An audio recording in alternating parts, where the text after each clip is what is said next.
सभी क्रांतिकारी साथियों को क्रांतिकारी लाल सलाम। आज 18 जुलाई 2020 है।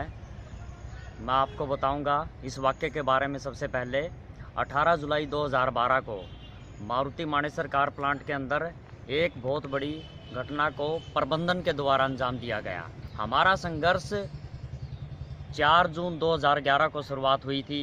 बड़ा बेहतर तरीके से हमारा संस्थान चल रहा था। हमारी यूनियन का संघर्ष के बावजूद धीरे धीरे करके रजिस्ट्रेशन नंबर आया 1 मार्च 2012 को।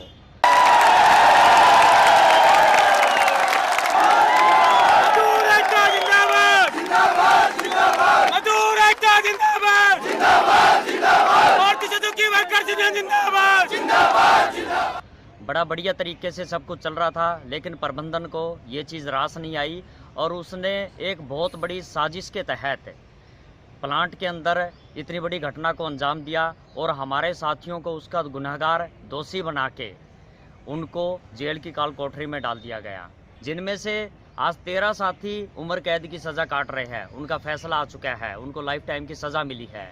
उसके बाद फिर समय लगा, 1 से 1.5 साल का समय लगा। धीरे धीरे कंपनी के अंदर साथियों ने अपनी एकता को सुचारू रूप से रखा, तालमेल बनाए रखा और फिर से हमने अपनी कंपनी के अंदर जो कमेटी बना दी गई थी उस कमेटी को बर्खास्त करवा के एक सुचारू रूप से चुनाव करवाने की प्रक्रिया शुरू की। हमारे 546 साथी रेगुलर मारुति ने बाहर किए थे। इसके अलावा अप्रेंटिस और कैजुअल जो 1500 से 2000 वो बाहर किए थे।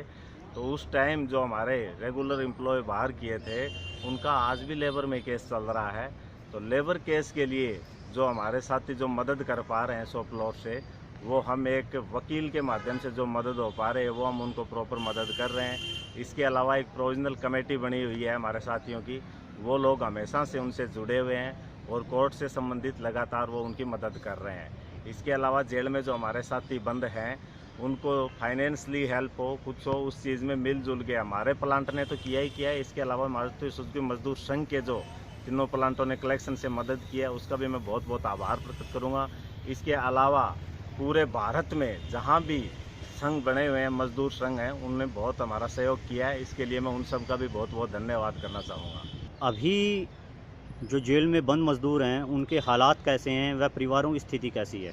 जब कोई जवान लड़का जेल में चला जाता है तो उसकी हालत कितनी बदतर हो जाती है ये बताने की शायद मुझे ज़रूरत है नहीं। किसी के मदर फादर इतने बीमार हैं लेकिन वो नहीं पहुँच सकता, तो उसके साथ क्या घट रही है वो सोच भी नहीं सकता। इसके अलावा हमारे 2 साथी हैं जिनके एक साथी के ब्रेन हेमरेज हो गया था, जो साथी जेल में था, उसके भी इतनी व्याकुल स्थिति है उसकी कि जेल में वो अपना दवाई टेबलेट साथ में लेके टाइम निकाल रहा है। इसके अलावा एक साथी और है, उसकी सिचुएशन क्रिटिकल है। प्रबंधन का, प्रशासन का, सरकार का रवैया हमारे साथियों के प्रति बड़ा नकारात्मक रहा है। उन साथियों को अपने परिवार से भी नहीं मिलने दिया जाता था और इस तरह के लांछन उनके ऊपर लगाए गए। कई साथियों के परिवार के अंदर इतनी बड़ी बड़ी अनहोनी घटनाएं घटी। किसी की बहन का रिश्ता टूट गया, किसी के घर में किसी ने सुसाइड कर लिया।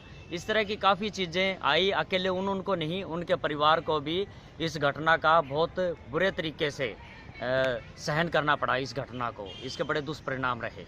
मानेसर प्लांट औद्योगिक क्षेत्र में एक ऐसा एकलौता प्लांट था जिसने 4 जून 2011 को अपने अस्थायी वर्कर, जिनको कैजुअल वर्कर कहते हैं, उन साथियों के अधिकार के लिए, उनको उनका मेहनताना दिलवाने के लिए, उनको उनका जो मान सम्मान, उसके लिए स्ट्राइक की थी। जो प्रबंधन के नियम कानून थे जो उन लोगों ने अपने बनाए हुए थे, उन लोगों को इंसान नहीं समझा जाता था और उनको नहीं, स्थायी कर्मचारी को भी इंसान की श्रेणी में नहीं गिना जाता था। हमारे ऊपर, उनके ऊपर बराबर तरह के दमन शोषण थे। उन साथियों को हमारे से ज़्यादा हीन भावना से देखा जाता था। आज की तारीख में हमारे यहाँ पे कैजुअल वर्कर भी हैं और TW जिन्हें टेम्परेरी वर्कर कहते हैं वो भी हैं, स्टूडेंट ट्रेनिंग भी है हमारे यहाँ पे और अप्रेंटिस लोग भी हैं। तो इन सब साथियों के अधिकार के लिए हम लोग बात करते हैं प्रबंधन से। इन साथियों के साथ हमारा, उनके साथ उनका, हमारे साथ पूर्ण विश्वास है, अटूट विश्वास है। आज भी इस जो स्थिति है विश्वास की, जो 4 जून 2011 को थी, सेम स्थिति विश्वास की आज भी बनी हुई है और सब लोग एक दूसरे का पूर्ण सहयोग करते हैं। और अन्य कंपनियों के मजदूर कहें या फिर मारुति के मजदूर, लॉकडाउन के बाद क्या क्या समस्याओं का सामना करना पड़ रहा है?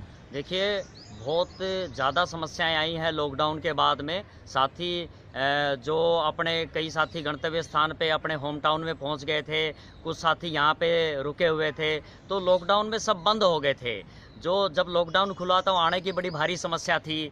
आने के बाद उस जगह रहने की बड़ी भारी समस्या एकदम से आई। स्थायी कर्मचारी हैं, उनके तो चलो अपने कई साथियों के मकान हैं भी, या फिर बहुत लंबे समय से यहाँ रह रहे हैं। अस्थायी कर्मचारियों को बड़ी भारी दिक्कत आई थी।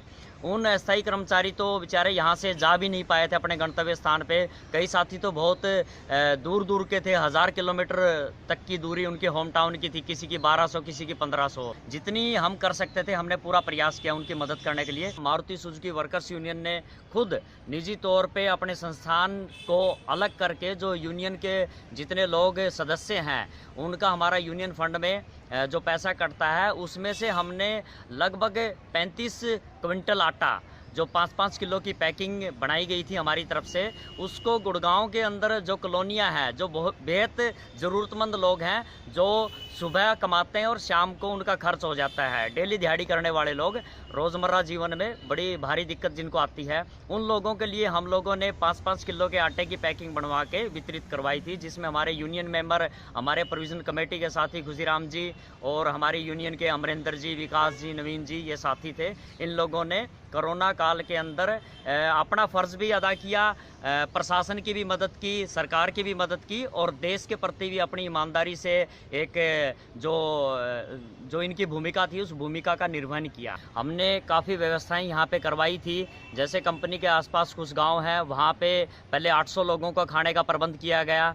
पहले उनका दिन के एक समय का भोजन का प्रबंध किया गया, उसके बाद 2 समय का भोजन का प्रबंध किया। 800 से उस संख्या को 1000, 1200, 1500, 2000 तक उस संख्या को पहुँचाया गया। ये तो था कि प्रबंधन के साथ मिलके एक कंट्रीब्यूशन था। दिक्कत भारी आई, कई तरह की दिक्कत ऐसी भी थी कि कंपनी के अंदर जो साथी आता है तो उसको गेट के ऊपर उसका तापमान यदि जो मशीन के द्वारा चेक किया जाता, तापमान उसका ज़्यादा निकल गया तो कंपनी उन लोगों को उस दिन की छुट्टी दे के घर भेज देती थी और कहती थी कि 4 दिन आप अपने घर रहिए।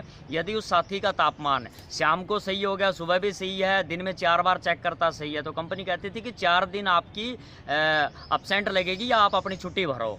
तो ये बात हमने एक लॉजिक के तहत कंपनी प्रबंधन के सामने रखी और उनको बताया कि जो साथी है उसकी नीयत बिल्कुल साफ़ है और संस्थान के लिए काम करना चाहता है। यदि टेम्परेचर किसी वजह से उसका ज़्यादा आया है तो आपकी मशीनरी में कहीं ना कहीं कोई दिक्कत है और वो सही चीज़। अगर हम बात करें कि कोरोना महामारी के बाद ऑल ओवर, जैसे आपने जिक्र किया बावल इंडस्ट्री का, तो औद्योगिक क्षेत्र में मज़दूरों के कैसे हालात हैं? कंपनियों में, स्पेशली कंपनियों में मज़दूरों के ऊपर जो कोरोना का नाम लेके अटैक किया है इन लोगों ने, ऐसा कोई ये नहीं था कि कोरोना होने से कंपनियों से मज़दूर ही निकालने ज़रूरी थे, लेकिन ये बहाने की आड़ में, क्योंकि मज़दूरों की जगह निकाल के उनकी जगह मज़दूर लिए जा रहे हैं। एक तो होता है मज़दूर को निकाल के प्लांट बंद होना, वो तो कहीं जायज़ है, लेकिन मज़दूरों को निकाल के नए मज़दूर भर्ती किए जा रहे हैं ताकि जो लड़के रेगुलर होने लायक थे या जो 10-15 साल से जॉब कर रहे थे उनके साथ अगर निकालने की ऐसी प्रथा बने तो ये बहुत ही गलत है और बहुत कड़े शब्दों में इसकी हम निंदा करते हैं। क्योंकि जिस मजदूर ने 15 साल 10-10 साल काम करके अपने परिवार से अलग रह के जिसने कंपनी को इतना ऊपर उठाया, आज अगर उसको कोरोना की आड़ में बेवजह अगर उसको मोहरा बनाया जा रहा है तो ये बहुत गलत है। बाकी बहुत सारी कंपनियाँ हैं, रिको हुई, इसके अलावा भी अरस्टी है और भी निमराना में कई कंपनी हैं। तो कंपनियों के साथ मज़दूरों को रोज़ निकालना, लीडरों के साथ छेड़खानी करना, तो ये चीज़ें कंटिन्यू चल रही हैं। लेकिन इन चीज़ों के अंदर कहीं न कहीं देखा जाए तो मज़दूरों में एक बड़ा विवाद ही खड़ा करना है और एक दिन बहुत बड़ा इसमें एजिटेशन हो सकता है, क्योंकि कोरोना का टाइम लेके इन मज़दूरों के साथ बहुत गलत हो रहा है। अगर जैसे आप बात करें कि कोई बड़ा आंदोलन भी हो सकता है इन सभी मुद्दों को लेके, तो उसमें आपकी यूनियन की क्या भूमिका रहेगी? हमारी यूनियन की भूमिका, बड़ा आंदोलन का रीज़न है कैजुअल प्रथा को बढ़ावा देना। कैजुअल प्रथा भी पहले कैजुअल का एक टाइम था, कैजुअल परमानेंट कैजुअल ही था। आज कैजुअल को 6 महीने का टाइम है, कहीं 7 महीने का है, कहीं 12 महीने का है। तो कैजुअल का इतना बड़ा टाइम कि उसको 6 महीने के बाद निकलना ही पड़ेगा, 7 महीने बाद निकलना ही पड़ेगा। एक बंदा 10वीं करता है, ITI करता है, वो अपनी लाइफ सेट करने के लिए करता है, लेकिन उसका कहीं न कहीं कोई औपचारिकता है नहीं। कल उसका गेट बंद कर दिया जाता है। तो एक दिन कैजुअलों में ये बहुत बड़ा विद्रोह हो सकता है। इसमें मारुति सुजुकी वर्कर्स यूनियन कैजुअलों के हमेशा साथ रही है। आज ही नहीं, हमारे पहले भी जो भी एजिटेशन हुए हैं कैजुअलों के लिए हमेशा हम साथ मिलकर कामकाज किया है। हम हमेशा कैजुअलों के साथ हैं। आज अगर बात संघर्ष की आए तो आपके प्लांट में जो मौजूद मज़दूर हैं वो संघर्ष में कितना भाग लेते हैं? संघर्ष की जहां बात आए, मैं बताना चाहूँगा हमारे मारुति सुजुकी वर्कर्स यूनियन की तरफ से संघर्ष में हमारे साथी आज भी पूर्ण रूप से पूरे संघर्षरत हैं। जहां जिस चीज़ की ज़रूरत हो, हम हमेशा संघर्ष के लिए पूरा प्लांट तैयार है। बहुत सी यूनियनें हमारे से मदद की गुहार लगाती हैं और आती हैं। ये हमारी खुशनसीबी है। हम जितना मैक्सिमम हो सके अथक प्रयास अपने एंड पे करते हैं कि उनका सहयोग किया जा सके। ऐसे बहुत सी यूनियनें हैं जिनका हमने पूरा तन मन धन से सहयोग किया है और उनको उस चीज़ का सकारात्मक परिणाम उनको मिले हैं। इसके अंदर अकेला यूनियन के 12 मेंबर ही हम ये नहीं है कि जो सहयोग करते हैं। हमें हमारे प्लांट के हर एक मज़दूर का पूर्ण सहयोग मिलता है। उन्हीं के दम पे हम लोग और यूनियनों की पूरी मदद कर सकते हैं। हाँ, ये ज़रूर है कि जो इंडस्ट्रियल एरिया की आप पूछना चाहो, जैसे बावड़ है तो उसमें रेगुलर एम्प्लॉय ही ख़त्म किए जा रहे हैं। कैजुअल प्रथा इतनी ज़्यादा बढ़ रही है, वो एक दिन सबसे बड़ा विनाश का कारण बनेगी। और इस चीज़ को जो बढ़ावा दे रहा है, चाहे वो मालिक कोई भी हो, मैनेजमेंट, सरकार मिलके जो भी ये चीज़ें नीति बना रही है, एक दिन कैजुअल प्रथा इतनी बढ़ जाएगी। जैसे मई दिवस को माना जाता है कि मई दिवस हम मनाते हैं 1 मई, उसी तरीके से एक दिन कैजुअलों का इतना बड़ा एजिटेशन हो जाएगा कि इनके समझ में आएगा कि मई दिवस की तरह ही एक दिवस और बनाना पड़े। तो इसलिए इस चीज़ को समझते हुए रेगुलर एम्प्लॉय बहुत ज़्यादा ज़रूरी है। तो रेगुलर एम्प्लॉय की वैकेंसी रहनी चाहिए। बहुत सारी कंपनियों में रेगुलर वैकेंसी नहीं है। इसके अलावा यूनियन को तोड़ने के लिए सबसे ज़्यादा जो लोग सुचारू रूप से मैनेजमेंट के लोग, सरकार की तरफ से जो उनको मिलता है, इसकी वजह से वो जो यूनियन तुड़वाने में लगे हुए हैं, यूनियन का हमेशा कहीं न कहीं फेवर रहता है। और अगर यूनियन इसी तरीके से अगर ख़त्म कर दी गई तो एक दिन ये बहुत बड़ा एजिटेशन खड़ा हो जाएगा। तो हम जो हमारी कंपनी की तरफ से जो एम्प्लॉय हैं वो हमेशा इस टाइम में मजदूर का जहाँ भी संघर्ष हो हमेशा तैयार रहते हैं। हर तरफ काला ही काला कानून दिखाई देगा, तुम भले हो कि बुरे कौन सफाई देगा। सैकड़ों लोग मरे कातिल ही मसीहा बना, सैकड़ों लोग मरे कातिल ही मसीहा बना, कल को सड़कों पे बहा खून दवाई देगा। वो तुम्हारी न कोई बात सुनेंगे लोगों, वो तुम्हारी न कोई बात सुनेंगे लोगों, शोर संसद का तुम्हें रोज सुनाई देगा। इस व्यवस्था के खतरनाक मशीनें पुर्जे, इस व्यवस्था के खतरनाक मशीनें पुर्जे, जिनको रोन देंगे वही शख्स दुआई देगा। अब ये थाने भी अदालत ही बनेंगे बल्ली, अब ये थाने ही अदालत भी बनेंगे बल्ली, कौन दोषी है ये जजमेंट सिपाही देगा।